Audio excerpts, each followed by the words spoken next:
Assalamualaikum warahmatullahi wabarakatuh. Hari ini tanggal 1 April 2020 jam 18.30 saya ingin memberikan informasi tentang perkembangan terkini COVID-19 di Provinsi Lampung. Saya mohon maaf agak telat memberikan berita hari ini karena ada tugas yang tidak dapat saya tinggalkan. Baiklah, ada beberapa pertanyaan yang masuk ke Humas Dinas Kesehatan Provinsi Lampung, yaitu Ibu Media Lisna, di mana di sini yang pertama adalah bertanya tentang ada yang meninggal satu kasus COVID positif di Bengkulu, dan yang meninggal itu bersama rombongan ada 14 orang, rombongan daripada tablik ya, jadi di Bengkulu, pergi ke Bengkulu. Dapat kami informasikan memang dari 14 itu meninggal satu orang positif COVID-19 dan yang meninggal sudah diambil oleh pihak keluarga. Sedangkan yang 13 orang lagi begitu sampai di Provinsi Lampung langsung menuju ke Rumah Sakit Bandar Negara Husada, yang mana rumah sakit ini memang kita persiapkan untuk COVID-19.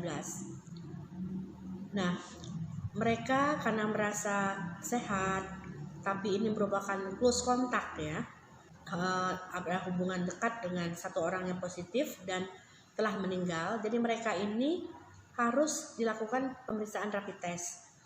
Telah dilakukan pemeriksaan rapid test terhadap 13 orang ini, alhamdulillah hasilnya negatif. Nah, namun demikian mereka minta kepada pihak rumah sakit, kebetulan di belakang rumah sakit ada musola. Mereka ingin beristirahat di musola saja, katanya lebih nyaman. Tapi namun tetap dipantau oleh tenaga kesehatan dari Rumah Sakit Bandar Negara Husada.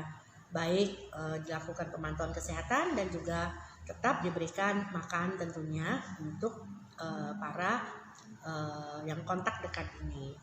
Mereka sebenarnya boleh pulang ke rumah dengan catatan harus isolasi mandiri ya, atau karantina mandiri di rumah dengan memakai masker ya, lalu juga alat makan terpisah, tidur terpisah dengan keluarga yang lain, dan baju bekas pakai juga harus dicuci terpisah. Kita untuk menjaga-jaga saja. Sebenarnya mereka sudah negatif ya, tapi untuk menjaga agar 14 hari biar aman, karena masa inkubasi daripada COVID-19 ini adalah 2-14 hari. Nah, mereka saat ini juga masih berada di musola yang berada di belakang Rumah Sakit Bandar Negara Husada, dan yang dua, supir dan keneknya sudah izin untuk meninggalkan lokasi, tapi tetap diedukasi oleh petugas kesehatan dari Rumah Sakit Bandar Negara Husada ya, tentang apa yang harus dilakukan selama karantina mandiri. Selanjutnya, bagaimana protap untuk penanganan jenazah pasien positif? Karena info yang beredar, jenazah pasien positif yang meninggal di Bengkulu diambil oleh keluarganya. Di sini saya ingin memberikan informasi kepada teman media, bagaimana pemulasaran jenazah terhadap pasien COVID-19. Tatkala ada jenazah COVID-19 yang positif, pertama tentu saja dimandikan kalau memang secara Islam. Lalu setelah itu disiram desinfektan ya.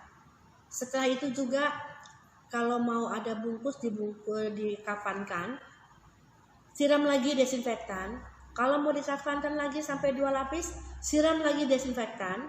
Setelah itu masukkan dalam kantong plastik, ditutup erat. Setelah kantong plastik disiram lagi desinfektan.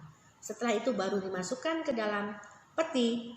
Petinya juga disiram lagi desinfektan, lalu disegel, tidak boleh dibuka ya.